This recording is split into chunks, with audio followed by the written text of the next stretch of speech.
Earl's only been going up to New York fishing for salmon for 23 years. He's about ready to get it right. Before I put my foot in it, I'll be quiet. Earl, thank you. Thank you, Larry. Well, my name's Earl. My first time I went to the Salmon River was in 1993. It was the first year that they stopped snagging, and I wanted to go up there and not have to worry about losing an eyeball, so I figured I'd go once they stopped the snagging. I went up with a group of 10 people. We'd never done it before. We didn't know what we were doing. We had like medium heavy surf rods, and we looked really bad. But we decided to give it a shot, and we camped at a place called Brown's Campground, which is right by the Trestle Pool South, one of the better holes in the river. And you can camp right there. It's really reasonable. People are awesome. You know, it's just a really nice spot. But I went down to the river the next morning, and I'm yanking, and I'm trying to do it, and I just really was bad at it. And there was this guy named Kenny Keys, and he came up and he said, "You'd ever do this before?" And I said, "No, I'm new at it." He said, "Well, I'm going to help you. I'm going to show you how you do it. I'm going to get you a fish." So he took my pole and did something to it, and I wasn't paying too much attention.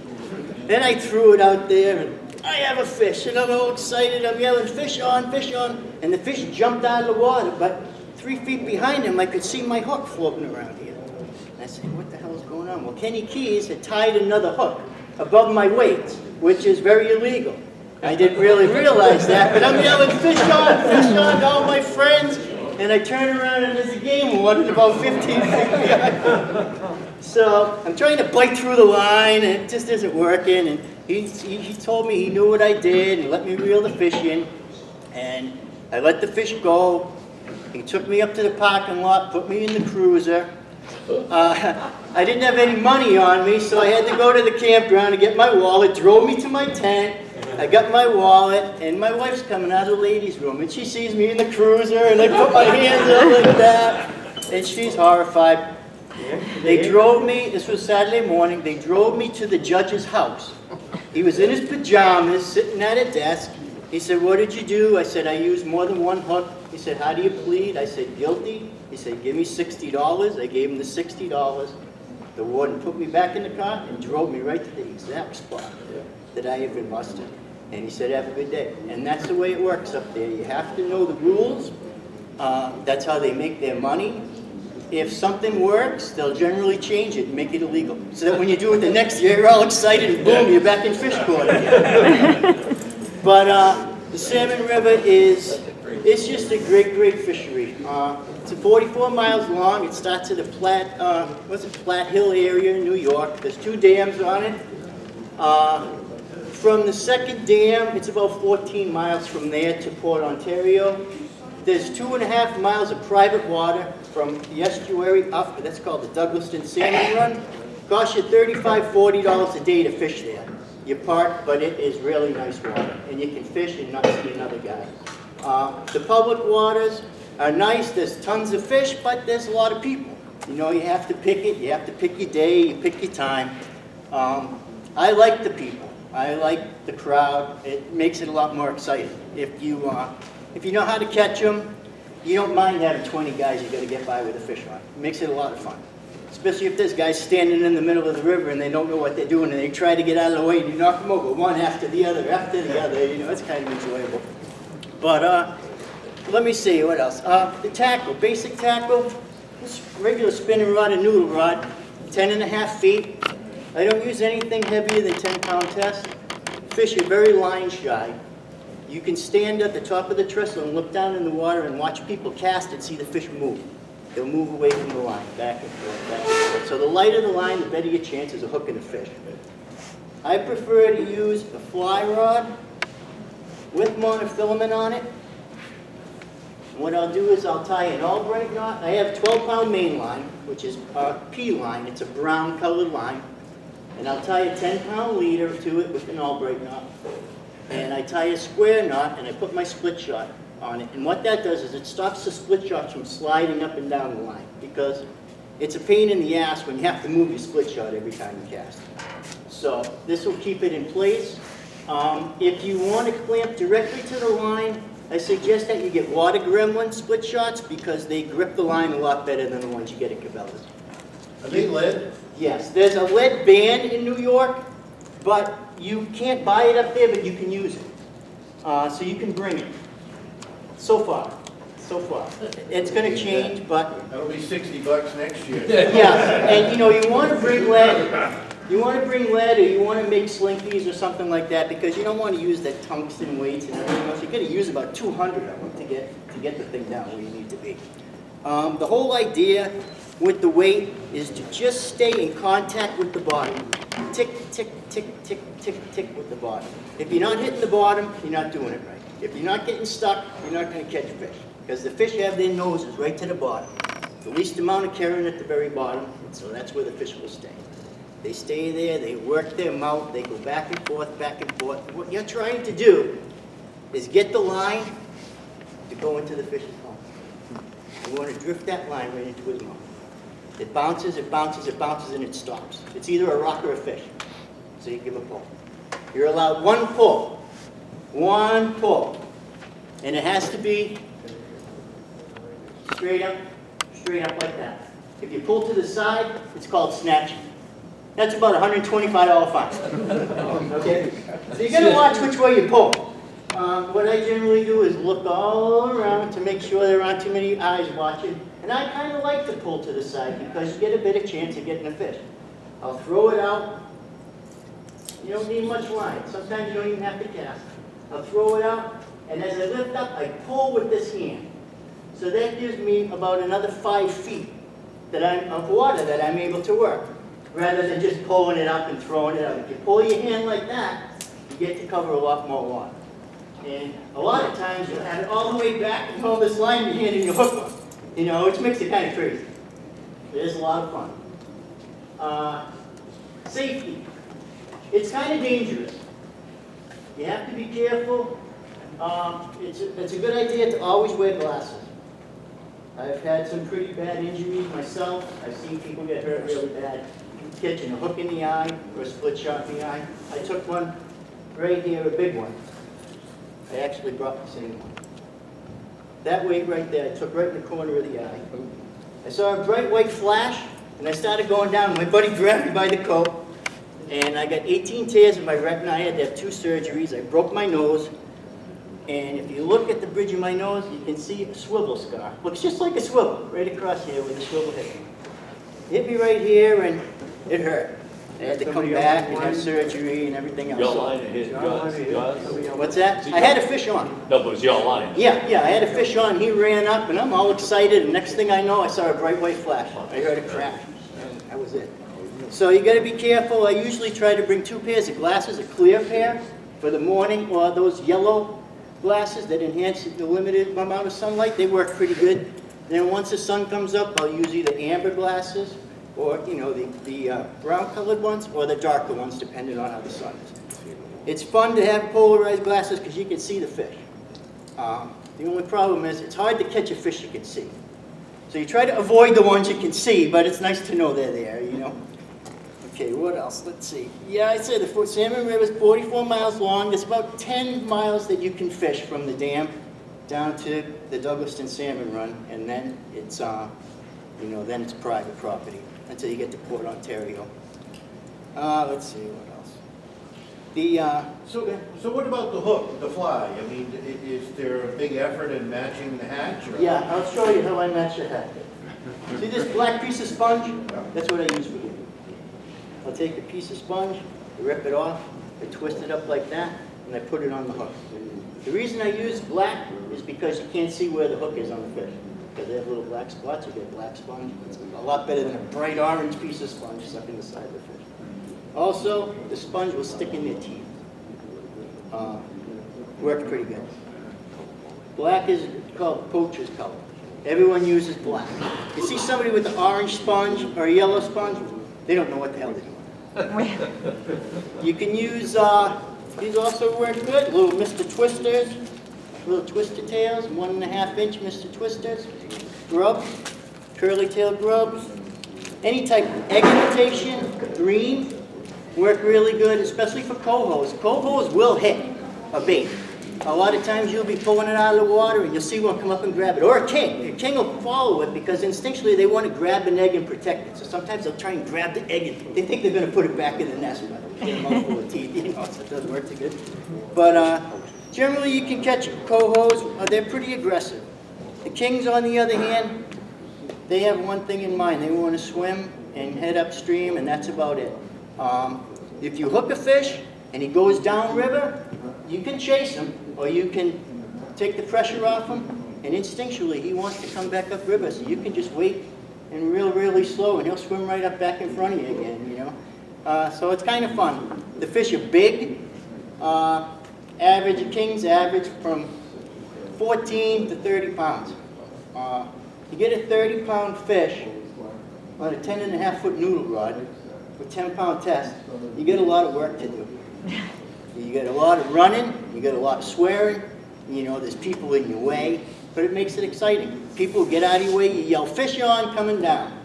And if people are paying attention, they reel and they let you go by. In my situation, I hook a lot of fish, so they'll only move out of my way like 4 or 5 times, and then I'm on my own, you know. So I usually try not to chase them. If a fish is hooked in the mouth, you can control him pretty good. You can tell. You hook one in the tail, he's gone. You know, it's hard to get him in. Unless you can lift their tail out of the water. They can't swim too good with the motor out of the water. So if you can get the tail up, you can pull him right in. But you get him in the side or something like that, you might as well forget it. I'll break them off. You can generally tell. If you can't manage them, break them off and retie. You are going to break off a lot, so be comfortable with the knot you use. You're going to tie a lot. So make sure you're comfortable with what you're using. Make sure you tie the same knot, something you can tie in limited light conditions. You know, you're using fluorocarbon line, 10-pound test. You can't see it. So you have to make sure that you're comfortable with your knots because you're going to tie a lot. It just is part of it. It's just part of it. You lose a lot of stuff. I like to use owner cutting point and needle point hooks. They're expensive. I'll buy a package of 50 and then I'll supplement them with cheaper hooks. I'll mix them in, but I'll go through 100 hooks in a week. Some of them are in fish, some of them are in other lines. You know, there'll be some guy with 50-pound braid there and he breaks it off, and so you have to deal with that. But you know, generally it's pretty cheap. You need a bag of split shot, you need some hooks, and a piece of sponge, or whatever else you're comfortable with. You want to keep your stuff in a vest. What I do is I keep my leader in my pocket. A little bit of line sticking out, I break off. I have a piece of tape on my pole at 4 feet. I tie my knot, I reel the knot up to the 4-foot mark, I put a split shot on, 4 feet down, I tie my hook so I know that I have a 4-foot leader. The wardens will come and measure your leader. They'll come with the tape measure. "Oh, that's 4'3", $100. You know what I mean? It's tough. You got to watch it. The hook gap can't be more than a 1/2-inch gap.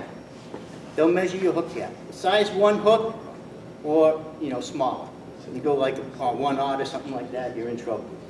I generally I use a size 4 hook, but I'll take my pliers and open them up just a little bit. You don't want it to curve back in. You want it to be open, because the point is what catches the fish. You're going to hook a fish in the mouth 20% of the time, maybe. The rest of the time, it's in the body somewhere. It's just the way it goes, because they're not really biting. You want to get your line down there. You want to try and line them in the mouth, but it doesn't always work. You'll feel a bump, you pull back, and you get them in the butt. Or you get them underneath. And you'll know it, because you can't budge them sometimes. They'll just sit there, and you're pulling and pulling and pulling, and they won't move. The only way you know you have a fish is because it's thump, thump, thump from the tail, but they're not going anywhere. So you break them off, you retie. It's hard to tie when your hands are shaking, but you'll get used to it. Let's see. I'm just curious about the fish. What do they think the black sponge is? They don't really care. They're not there to eat. They're there to swim upstream and spawn and die. That is their main objective. So you're catching them when they're laying eggs? You are, not generally. You're catching them when they're on their way to wherever they're going. What will happen is they'll swim through a fast part of the river, and then they're going to sit and rest. They're going to oxygenate, And everyone here has fished for trout before in a stream, right? You know how to fish pocket water and all that other stuff. Well, you look at the water, and if you think, where would I be if I was a fish and I was tired? Where would I get the maximum amount of oxygen? Where could I get a good rest? And that's where you want to throw. Don't throw to the same spot every time. People will make that mistake. You'll see guys there, oh, I've never landed one of these. I've been here 4 years. Well, the reason is he's casting the same goddamn spot for 4 years. You throw it in there half a dozen times, and the fish are going to move. You know, so if you see a guy next to you and he breaks off or he's retying, throw in front of him. Because he hasn't cast in 3 or 4 minutes, and the fish will move in there. They're smart. They hear the splashes, they see the weights, and they get nervous, you know. I mean, they deal with a lot of fishermen in a 10-mile stretch of river. So, you know, you just have to be smart about it. There's always fish in the pools I fish. I like to fish the bigger pools, the deeper pools. They always hold fish. Rather than run around and look for them, I know they're there. You just have to work for them, or you have to deal with people. How deep is the water? It depends. Where I fish, there's some deep spots. It's kind of a rough contoured bottom. There's boulders, and it used to be a railroad trestle. So there's a big giant column that sticks up in the middle of the river, which intimidates people. They don't like to fish there because the fish will go around it, you know, they'll go on either side and stuff. But average depth is probably about 6 feet where I fish. Different methods, you know, you need different stuff. Like if I'm in a nice part of the river where it's a nice steady flow, about 2 to 4 or 5 feet deep, I'll float fish. I'll take this rod, has a float on it, about 10 feet a leader with a fly, a little split shot, and you just throw it up. You don't have to throw far, from me to you. Let it drift, the float stops, it's either a fish or a rock. You give it a pull, you know. It's kind of fun to watch the float, because when one swims by, like the fish are screaming upriver, and they'll go by and they'll hook themselves. So you ought to make sure you have your hand on the rod, because you'll be talking to somebody and all of a sudden, and scare the hell out of you. You know, it's a lot of fun. If you've never done it before, you should really take advantage of it. It's cheap, and back when this book was written in 1993, it was considered the 3rd best fishery in the United States. So they put a lot of fish in, they spend a lot of money to keep the fishery going, and it's well worth the trip. It's about 360 miles from here, but you know, it's well worth it. I've had lots of fun. You can see my shirt. Spawn till you die. It became my motto. I had it tattooed on my arm. I love the place. I've had great fun there. I've taken all my kids. You just really can't beat it. Let's see, what else? Any other questions? 2 questions. You mentioned the 4-foot leader, but then you mentioned something about a 10-foot leader. Right. With, say with this pole, with the monofilament on the fly reel, you can't have the weights any further than 4 feet from the hook. That is your maximum leader you're allowed. With conventional fly line, you know, with the conventional setup with regular fly line, you can have up to a 14-foot leader. Oh. But if you add weight, the weight can't be more than 4 feet from the hook. With conventional fly line and conventional setup, you can use a weighted fly. Okay, you can't do that if you have monofilament. They'll write you up. It's another $100. Now, you fish for anything else beside the? Fish. I don't go up specifically. How about the rainbow trout? Though? Yeah. I mean, the rainbows. Yeah, there's big rainbows. The state record's 33 pounds. Pardon me? Don't they turn silver? Yeah, well, you get the steelhead. You get rainbow trout and steelhead. I catch a steelhead generally every other year because I really don't fish for them. And when I go up the last full week in September. And the steelhead really aren't quite running yet because it isn't the height of the salmon run. Usually October, November, December are really good steelhead months. They generally come up at the end of the salmon run, and they'll eat the flesh of the dead fish, they eat the eggs. There are certain creeks and tributaries you can go and just sit there and watch the fish, and you'll see a male king and a female king, and they'll start rubbing against each other, and he'll bang into it and knock some eggs out, and all of a sudden, out from under a bush comes a steelhead. Eats it, and go back under the thing again. You know, it's just a really exciting thing to see. All the fish that swim by the river, swim by me, end up at the fish hatchery. It's built on one of the creeks, and it stops there. They put a gate across it so the fish can't go any further than the fish hatchery. And they have concrete pits, and they line them up one after the other. When this pit gets full, they open the gate, and the fish move over to the next pit. And they wait until they're all filled up, and then generally the last week in October, they start processing fish. They have a big elevator. Fish go up the elevator to what's called the euthanation pit. Someplace you don't want to go if you're a fish. There's a big sign, welcome home, and there's a guy with a club. And they take the fish, they whack them in the head, they strip the eggs out, they strip the milk out, they mix it together, and they get about a 75% return on the fish. They stock 3.5 million fish in the estuaries and the Lake Ontario every year. So, a lot of fish, you know. They do a good job. It's something to really see. They have guided tours of the hatchery, and it's really something to see. Just even if you don't fish, to go and look and see the fish lined up. And I feel bad for the fish. You know, they go through a hell of a lot to get to where they get. 4 years it takes them to get to swim by me. And all they're doing is going to go and die. They don't know that, but you know, if you're fishing for them, you know, and you kind of have a little empathy for them, you know.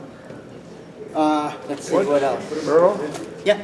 what is a typical day like? I mean, regular salmon fishing in Canada, if you got 2 hits in a day, you've had a tremendous day. Sounds like you're a little more active. Yeah. I have met people there that have gone 2, 3, 4 years and never landed a salmon. They'll hook them, but it's a very small part of it. Hooking them is a very small part of it because there is really nothing that fights like them. It's like tying your line to the bumper of a truck. They're strong, they use the river, and you use them light stuff, so you can't apply a hell of a lot of pressure on them, you know. On a good day, my best day I ever had, I landed 18 fish. Oh my God.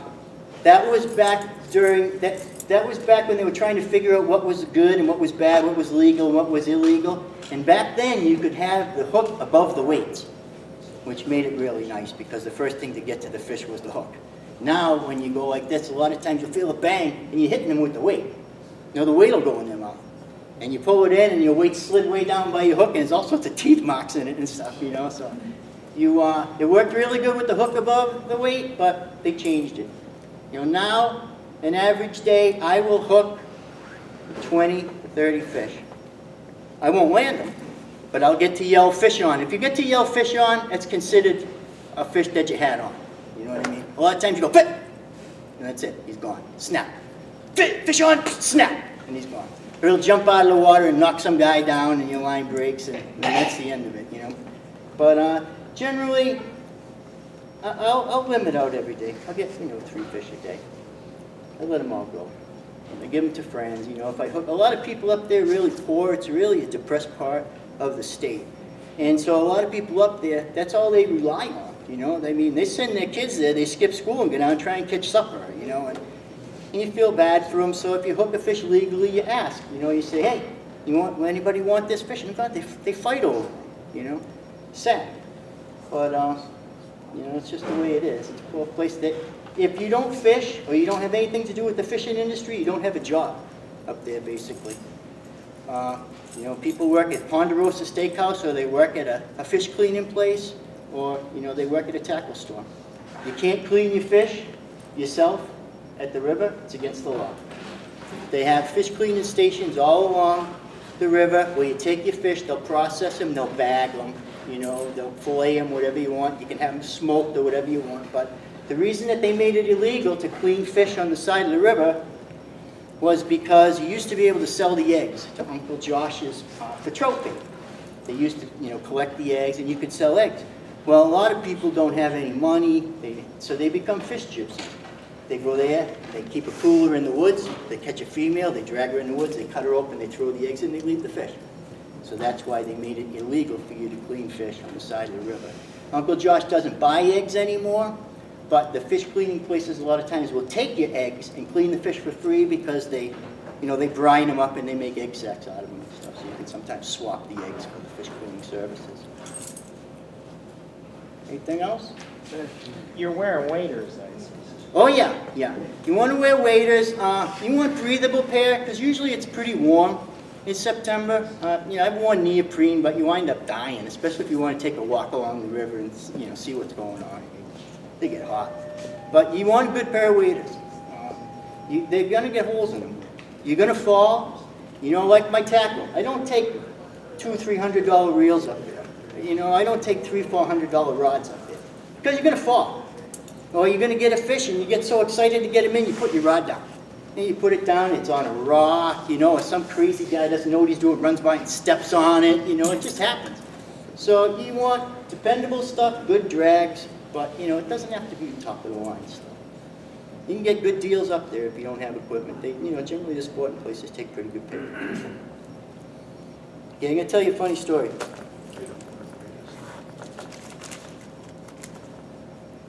Sometimes when it gets slow, I wear my glasses. Everyone has a lot of fun up there. I know the same guys, and I'll put my glasses on, and they're having a blast. Well, I have my glasses on, I'm goofing around with my friends and everything. A couple of guys come down. How you doing? I said, oh, good, good. I said, mind if we fish here? I said, no, help yourself. There's a few fish right there, and we talked for hours. We fished together. We were laughing. We had a good time. I said, why do you wear the glasses with the nose? I said, so the fish don't recognize me on the way by. He said, really? I said, yeah, or the wardens either. I said, it's all funny, big laugh and everything. So they wind up leaving, we shake hands and everything. Well, the next day, I'm fishing with my nephew, and there comes two game wardens, full uniforms, guns, everything. One of them walks up to me and says, you recognize me today? And it was one of the guys that I was fishing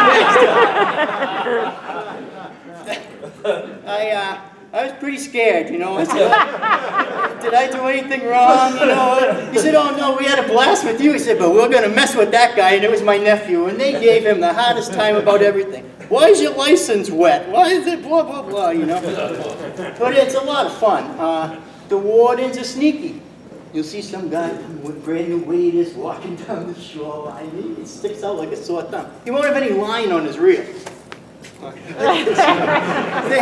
you forgot your line. Oh, yeah, whatever, and then he'll ask you for your license, or a drift boat will come. See the drift boat coming down. But they don't have any poles. And what they'll do is they'll pull up the guys who are standing in the river, and they'll check their licenses on the way down. You got to be careful. Always take a little extra money when you go, because you're going to need it. If you want to catch a fish, you're going to wind up doing something illegal before the week is up. Whether you know it, whether you realize it, and whether you did it intentionally.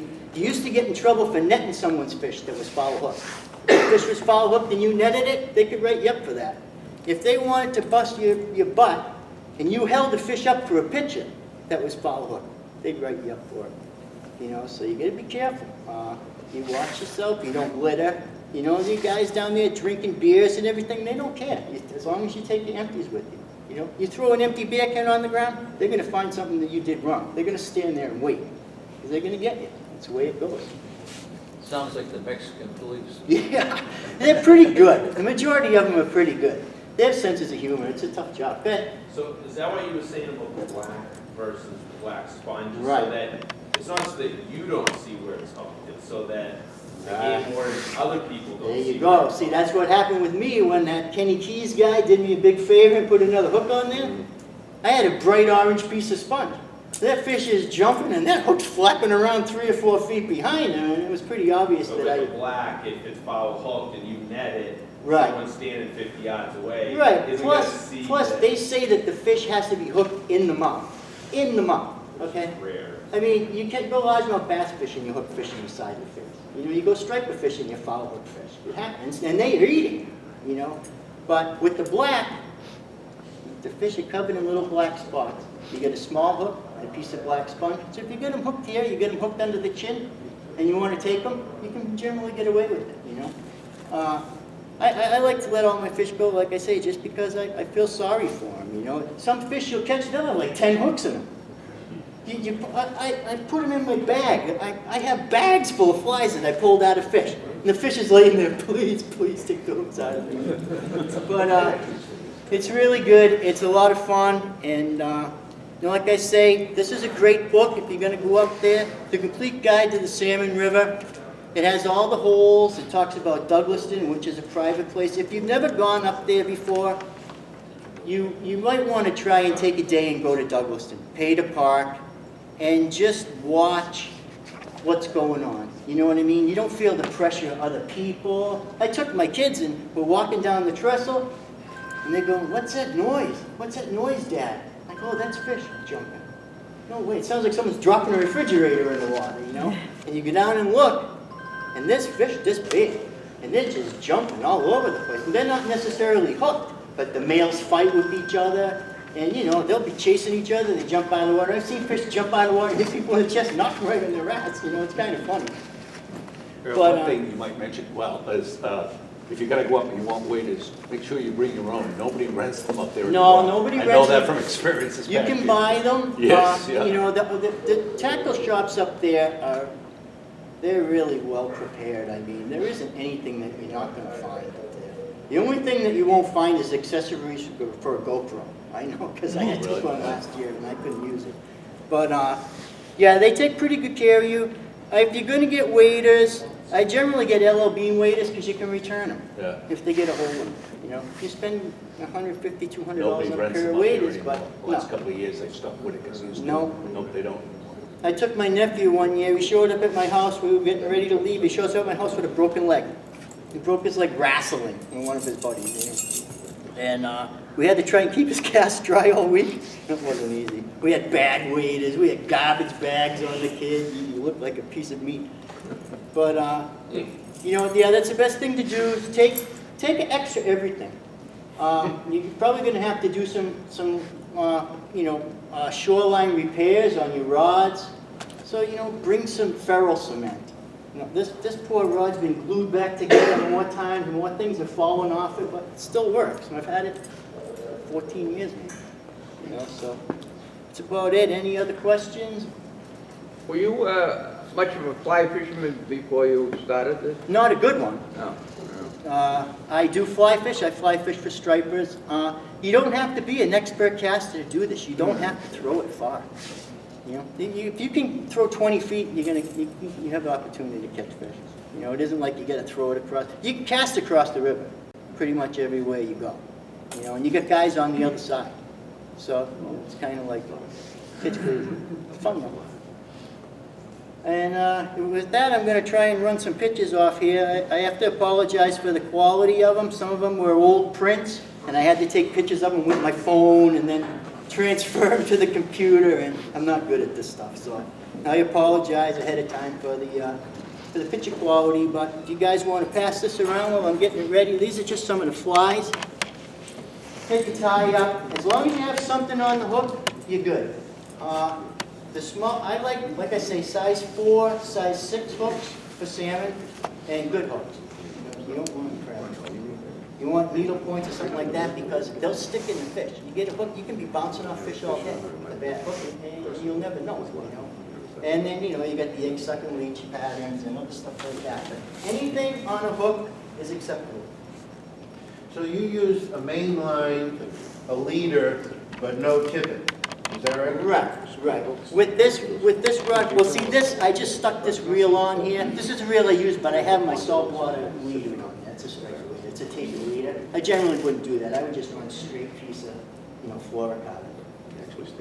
Because you don't have to worry about the presentation. The fish don't care. They're not there to eat.